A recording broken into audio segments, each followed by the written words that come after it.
عمرك سمعت عن مكان في مصر عمره ملايين السنين وفي نفس الوقت بيتصنف من أندر الكهوف الطبيعية في العالم؟ لا، وكمان بيعتبر مزار علمي وسياحي في نفس اللحظة. مكان مليان أشكال صخرية غريبة معمولة من الطبيعة من غير تدخل إنسان، وبيتبص عليه كأنه كنز جيولوجي عالمي. والغريب إن المكان ده موجود في مكان عمرك ما هتتخيله. عايز تعرف فين وتفاصيله إيه؟ خليك متابع معايا الفيديو للآخر.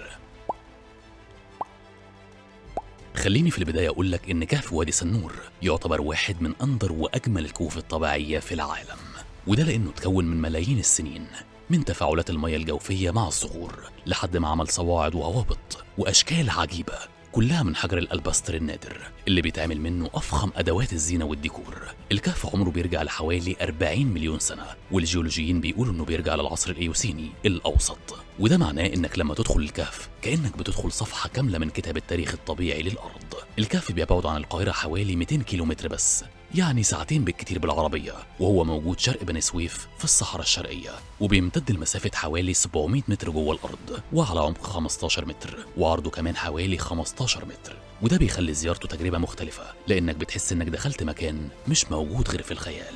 قصة اكتشافه بدأت سنة 1991 بالصدفة، لما عمال المحاجر كانوا بيشتغلوا في المحجر رقم 54 علشان يستخرجوا خام الألباستر، وأثناء فترة الشغل ظهرت لهم فتحة غريبة، ولما دخلوا منها اتفاجئوا بجمال مبهر قدامهم، جدران وبريق زي الكريستالات أو الماس، وده خلاهم يبلغوا المسؤولين.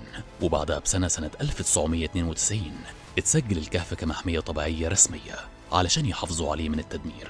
اللي بيميز وادي سنور إن التكوينات اللي فيه نادرة جدا، ومفيش شبهه غير كهف واحد في ولاية فرجينيا في أمريكا، وده اللي خلى الكهف ياخد قيمة عالمية كبيرة خصوصا للباحثين في علوم الأرض والجيولوجيا. كمان حوالين الكهف تلاقي سد قديم من العصر الروماني بيبعد حوالي 2.5 كيلومتر، وده بيزود القيمة التاريخية للمنطقة. خليني أقولك إن الكهف ده بيتكون من حجرتين كبار جدا، وجواهم تشكيلات من الهوابط والصواعد بأشكال خرافية، ساعات بتلاقيها شبه الشعب المرجانية، وساعات شبه ثمار زي الكمثرى أو الجزر، أو حتى جذوع شجر، وأحيانا ستائر صخرية نازلة من السقف وكأنها متجمدة من ملايين السنين. كل ده بيخلي المشهد مبهر لدرجة إن الزوار ساعات بيقفوا قدامه في صمت من جمال المنظر. خليني أقولك إن المكان النهاردة بيعتبر مزار سياحي وعلمي في نفس الوقت، وبيستقبل وفود من جامعات وباحثين علشان يدرسوا الظواهر الجيولوجية اللي جوه. الكهف كمان في خطط في وزارة البيئة إنهم يوسعوا الدعاية السياحية للكهف ويخلوه ضمن برامج السياحة البيئية واللي بقت مطلوبة جدا في العالم.